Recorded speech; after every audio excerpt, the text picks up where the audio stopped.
Hey friends, Daniel here with the Leadpages tech team bringing you today's tech tip.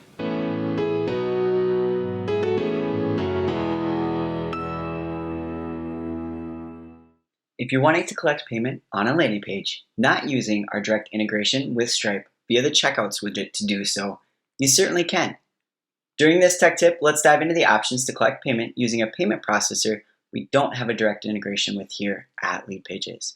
Now, as you can see, I do already have a landing page pulled up that I'd like to sell a thermos on. Now, as we're talking about collecting payment, there are a few methods that we could do so depending on what the payment processor we use offers. If the payment processor that we use offers a checkout URL, we can link to that from a clickable action on our page or set that checkout URL as the thank you page. Additionally, we do have the option to embed code, so a checkout form from a payment processor within the HTML widget. So let's go ahead and dive into these options now.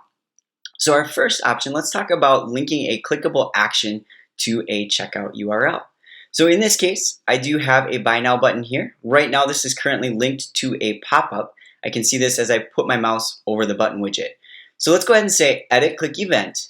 And from here, let's remove the pop-up from being connected to our button, making our button inactive. Now from this point, we can go ahead and say link to an external URL and input our checkout URL here. So when people click on the buy now button, they're going to be directed to that checkout URL. Our other option here is if we instead open a pop-up. So I'm going to go ahead and link that back up and edit our pop-up. And under the form setup, so I'm going to go ahead and put my mouse over the form widget. I'm going to say edit integrations. And then on the left-hand side of my screen, I'm going to say actions. Under the send visitors to, I have the option to set a external URL. So I can input my checkout URL here. So people input their information and then are directed to a page to make a payment. So these options here are certainly ones that will work. But if your payment processor offers embeddable code, you can add that within the HTML widget that we offer. So in the example that I'm going to do here, I'm actually going to use PayPal as the payment processor that I'm using for our example, as PayPal offers a buy now button.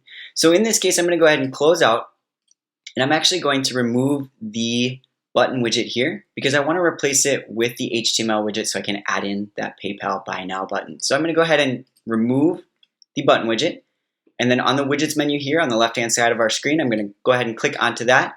And I'm going to scroll down to find the HTML widget. Now, if you're seeing a screen that shows like this, make sure to do a show more and find that HTML widget. Once you locate the HTML widget, click and hold and drag it onto the page where you'd like it to appear, making sure to pay attention to those blue shaded lines that will tell you where it's going to drop. And we want to make sure this blue line at the top is a little bit darker shaded than our bottom one, as you can see, so that it drops right here. Now that I've added the HTML widget onto my page, I'm going to go ahead and click onto it to have the modal appear where I can input the code. So in this case, the buy now button code from PayPal. So I'm going to go ahead and input that here for us now and save. And I'll go ahead and click out. We see that it has saved it, has checked it off there for us. Now, as we're talking about embedding a form, I just wanted to make sure to note that in the builder, you're not going to see that form appear. You're going to see it just appear like this.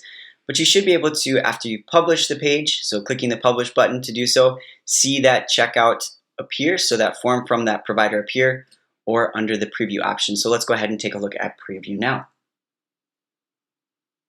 All right, and as we can see here, that buy now button has been added. If you'd like to test the buy now button, make sure to actually publish your page and view the live version of the page. So I'm just going to go ahead and publish my page here quick, and we'll take a look at the live version of the page. All right, so let's go ahead and click on our link here that's assigned to our page where we can see that live version of the page and of course test the buy now button, which will then take us to PayPal. I'm going to go ahead and head back into the Leadpages builder. Let's go ahead and close out of the publishing modal. I wanted to take a quick moment to thank you for hanging out with me for this tech tip. And don't forget, if you have any questions, our knowledge base and support team are just a click away under the question mark within your Leadpages account.